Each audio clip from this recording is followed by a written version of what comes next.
Hi hello friends, എല്ലാ കൂട്ടുകാർക്കും സാന്ത്വനം സീരിയലിൽ ഇനി വരാൻ പോകുന്ന ഒരു അടിപൊളി എപ്പിസോഡിൻ്റെ റിവ്യൂയിലേക്ക് തന്നെ സ്വാഗതം കേട്ടോ. ചാനൽ ആദ്യമായിട്ടാണ് കാണുന്നുണ്ടെങ്കിൽ ഒന്ന് സബ്സ്ക്രൈബ് ചെയ്ത് ലൈക്ക് ചെയ്ത് സപ്പോർട്ട് ചെയ്യാൻ വേണ്ടി മറക്കല്ലേ. അങ്ങനെ ദേവീനെ കുറിച്ചുള്ള എല്ലാ സത്യങ്ങളും താൻ അറിഞ്ഞ എല്ലാ സത്യങ്ങളും ആനന്ദ് തുറന്നു പറയാണ്. അത് കേട്ട് കഴിയുമ്പോഴേക്കും എല്ലാവർക്കും അത് വിശ്വസിക്കണോ വേണ്ടിയോ എന്നൊരു അവസ്ഥയിലാണ്. ഗോമതി ദേവിയുടെ അടുത്തുനിന്ന് പറയുന്നുണ്ട്, ഞാൻ എൻ്റെ മക്കളെക്കാളും കൂടുതൽ സ്നേഹിച്ചത് നിങ്ങൾ മരുമക്കളെയല്ലേ, നിന്റെ ഭാഗത്ത് നിങ്ങളുടെ ഒരു തെറ്റുണ്ടാവുന്നു ഒരിക്കലും ഞാൻ പ്രതീക്ഷിച്ചില്ല ഗോമതി. ഗോമതി എന്ന് ദേവി എന്ന് പറഞ്ഞിട്ട് ഗോമതി അകത്തേക്ക് കയറി പോവാണ്. അകത്ത് കയറി പോകുന്ന ഗോമതി എന്തിനാ പോയെന്ന് ആർക്കും മനസ്സിലാവുന്നില്ല. ആനന്ദാണെങ്കിൽ പൊട്ടിക്കരനെ അച്ഛാന്ന് പറഞ്ഞ് കെട്ടിപ്പിടിച്ച് കരയാണ്. ബാലന് എന്ത് പറയണമെന്ന് അറിയില്ല. ബാലൻ പറഞ്ഞു, മോനെ നിന്റെ ഈ അവസ്ഥയ്ക്ക് ശരിക്കും പറഞ്ഞ കാരണക്കാരൻ ഞാനാണ്. നീ ഒരു പെൺകുട്ടിനെ കണ്ടുപിടിച്ചിട്ടുണ്ടായിരുന്നു. ഞാൻ ആ പെൺകുട്ടിയുള്ള വിവാഹത്തിന് സമ്മതിച്ചില്ല. നിന്റെ ജീവിതം ഞാൻ തന്നെയാ മോനെ കുളം തോണ്ടിയത്. അന്ന് ആ പെൺകുട്ടിയുള്ള നിന്റെ വിവാഹം നടത്തി തന്നാ മതിയായിരുന്നു. ഇപ്പോൾ ഞാനായിട്ട് കണ്ടുപിടിച്ചതാ ഈ അലവലാതി ദേവിയുടെ കുടുംബത്തെ. എൻ്റെ മോൻ പറഞ്ഞ പോലെ തന്നെ നിന്റെ പേര് ദേവി എന്ന് തന്നെയാണോ? ബാലച്ച അത് മിണ്ടിപ്പോരുന്നേ. അവളുടെ ഒരു ബാലച്ചൻ കൂടെ നിന്ന് ചതിക്കുമായിരുന്നു നീ അല്ലേ? എന്നിട്ട് ഇപ്പോൾ ബാലച്ചനാണെന്ന് പറഞ്ഞ് വിളിച്ചു വന്നിരിക്കുന്നു. ശബ്ദിച്ചു പോരുന്നേ. എനിക്കിനി 2 മക്കളെ മരുമക്കളെ ഉള്ളൂ. അത് മിത്രയും മീനാക്ഷിയാണ്. നിന്റെ പേര് ഞാൻ അതിൽ നിന്ന് വെട്ടി. പിന്നെ ഒരു കാര്യം, നീയായിട്ട് ഇവിടെ നിന്ന് ഇപ്പൊ ഇറങ്ങിപ്പോവാൻ നിൽക്കണ്ട. ഇതെല്ലാം വരുത്തിച്ച് നിന്റെ തന്തയും തള്ളയുണ്ടല്ലോ, അവരെ ഞാൻ വിളിച്ചു വരുത്തുന്നുണ്ട്. അവിടുത്തെ 2 വർത്താനം മുഖത്ത് നോക്കി ചോദിക്കണം.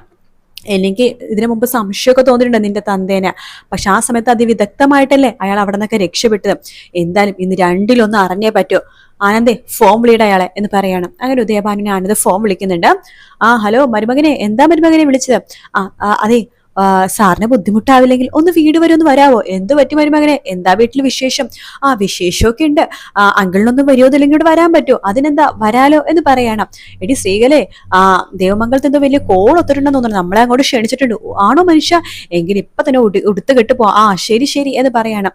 അങ്ങനെ ഉദയഭാനും ശ്രീകലയും കൂടി നമ്മുടെ ദേവമംഗലത്തേക്ക് വരികയാണ്. അതിനുശേഷം ബാലൻ പറയേണ്ടതേ, നിന്റെ അച്ഛനും അമ്മയും ഇവിടെ വരുന്നവരെ നീ ഇവിടെ വേണം. പക്ഷെ നിന്നെ ഞങ്ങളുടെ കൺമുമ്പിൽ കണ്ടുപോരുത്. പോയി റൂമിലെങ്ങാനും പോയി അടച്ചുപൂട്ടിയിരിക്കടി എന്ന് പറയണം. അങ്ങനെ ദേവി റൂമിൽ പോയിട്ട് അടച്ചുപൂട്ടി ഇങ്ങനെ ഇരിക്കാട്ട് പൊട്ടിക്കരയാട്ടോ. മിത്രയും മീനാക്ഷിയും ദേവിയുടെ റൂമിലേക്ക് പോകാൻ പോകുമ്പോൾ ബാലൻ പറഞ്ഞിട്ട്, നിങ്ങൾ എവിടെ പോകുന്നു? അതല്ല, ദേവിയെടുത്തിനാ വേണ്ട. ദേവിയെടുത്തി അങ്ങനത്തെ ഒരു പേര് നീ വീട്ടിലില്ല. നിങ്ങൾ അവിടുത്തെ സംസാരിക്കാനും നിൽക്കണ്ട, നിങ്ങൾ ഇവിടെ നിൽക്ക് എന്ന് പറയാണ്. അങ്ങനെ മീനാക്ഷി മിത്ര അവിടെ തന്നെ നിൽക്കുന്നുണ്ട്. അതിനുശേഷം കുറച്ചു നേരം കഴിയുമ്പോഴേക്കും ഉദയഭാനും ശ്രീകലയും കൂടി അവിടേക്ക് വരുവാട്ടോ. ഹലോ മിസ്റ്റർ ബാലൻ, ഇന്നെന്താ പണിയൊന്നും ഇല്ലേ എന്ന് ചോദിക്കാനാ. ഇന്നൊന്ന് റെസ്റ്റ് എടുക്കാച്ചു. എപ്പോഴും പണിക്ക് പോയി സമ്പാദിച്ച കാര്യമില്ലല്ലോ. അത് ശരിയാണ്. അല്ല, ഞങ്ങളുടെ ഗോമതി സ്റ്റുഡിയോയിൽ ചെറിയ ചെറിയ പ്രശ്നങ്ങൾ നടക്കുന്നുണ്ട്. ഗോമതി സ്റ്റുഡിയോസിൽ എന്താ പ്രശ്നം? അത് വേറൊന്നുമല്ല, ഞങ്ങളുടെ ഗോമതി സ്റ്റുഡിയോസിൽ ഇടയ്ക്കിടയ്ക്കായിട്ട് ഇപ്പൊ പണം കാണാതെ പോകുന്നുണ്ട് എന്ന് പറയാണ്. അപ്പോഴേക്കും ഉദയഭാൻ, ഈശ്വര, തന്നെ പിടിക്കപ്പെട്ടോ എന്നൊക്കെ ആലോചിച്ചിരിക്കണം. അയ്യോ, അങ്ങനെയാണെങ്കിൽ ബാല പോലീസ് കംപ്ലൈന്റ് ചെയ്യണം. പോലീസ് കംപ്ലൈന്റ് ആവശ്യമൊന്നുമില്ല. നമ്മുടെ ദേവിമോളാണല്ലോ കണക്കും കാര്യങ്ങളൊക്കെ നോക്കുന്നത്. അപ്പൊ പൈസ കാണാതെ പോയപ്പോഴും ദേവിമോൾക്ക് വല്ലാത്തൊരു വിഷമം. അപ്പൊ ആനന്ദ് ഇതിനു മുമ്പ് പൈസ മോഷണം പോയപ്പോഴും അവിടെ ചെറിയൊരു തരികിട പരിപാടി കാണിച്ചിട്ടുണ്ടായിരുന്നു. എന്ത് പരിപാടി? അവിടെ എന്നോടും ഈ വീട്ടിൽ ആരോടും പറയാതെ ഒരു ചെറിയൊരു ക്യാമറ ഫിറ്റ് ചെയ്തിട്ടുണ്ടായിരുന്നു കള്ളനെ പിടിക്കാനേ. അപ്പോഴേക്കും ഉദയഭാൻ, ഈശ്വര, ഇനി എന്നെ പിടിക്കപ്പെട്ടോ എന്തോ എന്നൊക്കെ വെച്ചാൽ ആനന്ദിന്റെ മുഖത്തേക്ക് നോക്കുമ്പോ, അതെങ്കിലേ ഞാനൊരു ക്യാമറ വെച്ചിരുന്നു. ദിവസങ്ങളായിട്ട് ഞാൻ കാത്തിരിക്കുക ആ കള്ളൻ ക്യാമറയെ കുടുങ്ങാനായിട്ട്. പക്ഷെ ഇത്രയും ദിവസമായിട്ട് ആ കള്ളനെ പിടികൂടാൻ പറ്റിയില്ല. പക്ഷെ ഇന്നലെ കള്ളനെ പിടികൂടി എന്ന് പറയാണ്.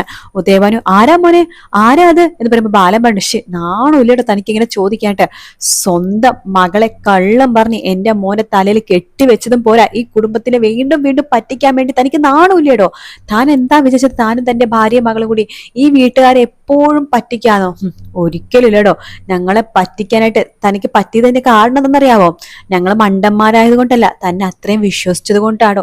തന്നെ വിശ്വസിച്ചൊരൊറ്റ കാരണം കൊണ്ടാണ്. തന്നെ മാത്രമല്ല, തന്റെ ഭാര്യനെയും മകളെയും വിശ്വസിച്ചത് കൊണ്ട് മാത്രമാണ് ഞങ്ങൾ മണ്ടന്മാരായി പോയത്.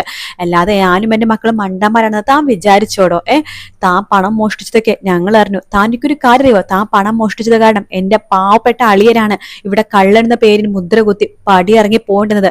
താൻ മാപ്പ് വരണം. എന്റെ അളിയന്റെ കാല് പിടിച്ചു മാപ്പ് വരണം. അത് മാത്രല്ല, താൻ ഒരുപാട് കള്ളത്തരം കാണിച്ചിട്ടുണ്ടല്ലോ. തന്റെ മകളെ വിവാഹം കഴിച്ചു വിട്ടത്, കള്ളം പറഞ്ഞ് വിവാഹം കഴിച്ചിട്ടത്, 10ാം ക്ലാസ്സിൽ പഠിച്ച തന്റെ മകളെ വിവാഹം കഴിപ്പിച്ചിട്ടത്, ഹോട്ടൽ ജോലിക്ക് പോയി തന്റെ മകള്, അതൊന്നും പറയാതെ എന്റെ മകനും ഞാനും എന്റെ ഭാര്യയൊക്കെ കാത്തിരുന്നവള് അവൾ IT കമ്പനി ജോലിക്ക് പോയത് വരുന്നത് വരെ അങ്ങനെ എത്ര കള്ളങ്ങളാണോ താൻ പറഞ്ഞു കൂട്ടിയേക്കണത്. തനിക്കിപ്പോൾ പണമില്ലെന്ന് പറഞ്ഞാലും എൻ്റെ മകനും എൻ്റെ വീട്ടുകാർക്കും തൻ്റെ മകളെ ഇഷ്ടപ്പെട്ടതാണ്. താൻ പണം ഉള്ളതുകൊണ്ട് തന്നെ ഞങ്ങൾ കല്യാണം കഴിച്ചത്, നല്ലൊരു സ്വഭാവമാണ് അവളുടെ എന്ന് വിചാരിച്ചാണ് കല്യാണം കഴിച്ചത്. പക്ഷെ ഇനി വേണ്ട, അവൾ ഈ വീട്ടിൽ ഇനി വേണ്ട. ദേ നിങ്ങളെ ഞാനിപ്പോൾ വിളിച്ചു വരുത്തേ, മര്യാദക്ക് നിങ്ങളുടെ മോളെയും കൂട്ടിക്കൊണ്ട് നിങ്ങൾ ഇവിടുന്ന് പോയിക്കോ. കേട്ട് ശ്രീകല പറഞ്ഞ, ആഹാ അത് കൊള്ളാലോ, എൻ്റെ മോളെ ഇവിടെ ആനന്ദ് വിവാഹം കഴിച്ച് 4 ആൾക്കാരെ വിളിച്ചു വരുത്തി വിവാഹം കഴിച്ചതാണ്. എന്നിട്ട് എൻ്റെ മോളെയും കൂട്ടിക്കൊണ്ടു പോകണമെന്ന് പറഞ്ഞാൽ അതെങ്ങനെ ശരിയാവും? എൻ്റെ മോൾ നിൽക്കേണ്ടത് ഇവിടെയാണ്, ഇവിടെ ദേവമംഗലത്ത് അവളുടെ ഭർത്താവിന്റെ കൂടെ, ഭർത്താവിന്റെ വീട്ടുകാരുടെ ഒപ്പം.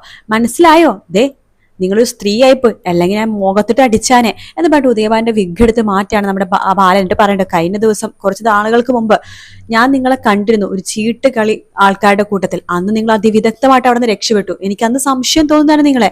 ഞാൻ നിങ്ങളെക്കുറിച്ച് അന്വേഷിക്കാൻ വേണ്ടി നിങ്ങളുടെ നാട്ടിൽ വന്നതുമാണ്. അപ്പൊ അവരെക്കുറിച്ച് നിങ്ങളുടെ മോശമായിട്ടുള്ള അഭിപ്രായമാണ് ആളുകൾ പറഞ്ഞത്.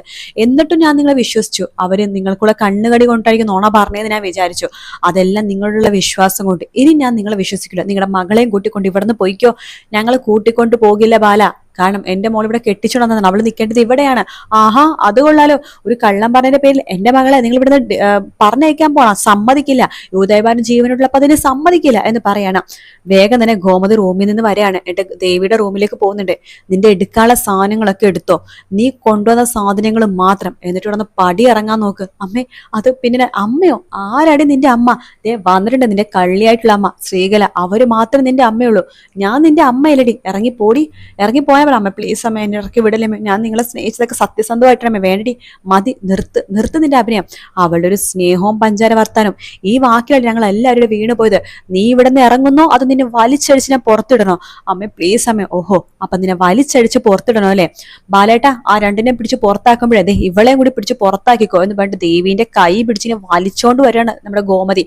അതേ സമയത്ത് ഉദയഭാനെ സ്ത്രീകളെ പിടിച്ച് പുറത്തേക്ക് തള്ളിയതിനു ശേഷം ദേവീനെയും പിടിച്ച് പുറത്തേക്ക് തള്ളി വാതിലിൽ ഓക്കെയാണ് കേട്ടോ എന്താണ് ഇത് ഗോമതി.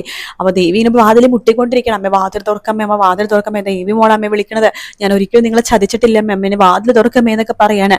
പക്ഷെ ഗോമതി വാതിൽ തുറക്കുന്നില്ല. അപ്പൊ മീനാക്ഷി പറഞ്ഞിട്ട് നമുക്കെല്ലാം പറഞ്ഞ് മനസ്സിലാക്കി ക്ഷമയോടുകൂടി കേട്ട് കാര്യങ്ങൾക്ക് കോംപ്രമൈസ് ചെയ്യാം. ദേ ഇവിടെ നശിയാൻ പോണത് ആനന്ദേട്ടന്റെ ദേവി എടുത്തിലെ വിവാഹ ജീവിതമാണ്, അവരുടെ ജീവിതമാണ്, അല്ല നമ്മുടെ വാശിയല്ല നടക്കേണ്ടത്.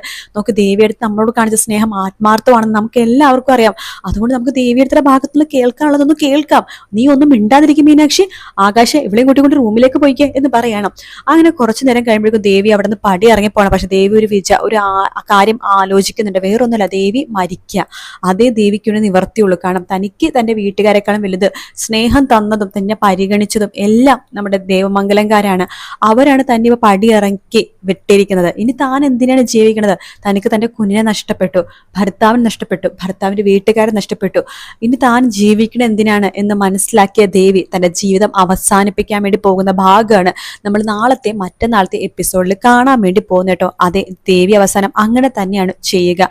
നമുക്ക് എന്തായാലും കാത്തിരുന്ന് കാണാം ഫ്രണ്ട്സ്. വീഡിയോ ഇഷ്ടപ്പെടുകയാണെന്നുണ്ടെങ്കിൽ ലൈക്ക് ചെയ്യാനും സബ്സ്ക്രൈബ് ചെയ്യാനും കമന്റ് ചെയ്യാനും മറക്കല്ലേ. മറ്റൊരു വീഡിയോ ആയിട്ട് വീണ്ടും കാണാം. എല്ലാവർക്കും ടേക്ക് കെയർ, ബൈ ബൈ.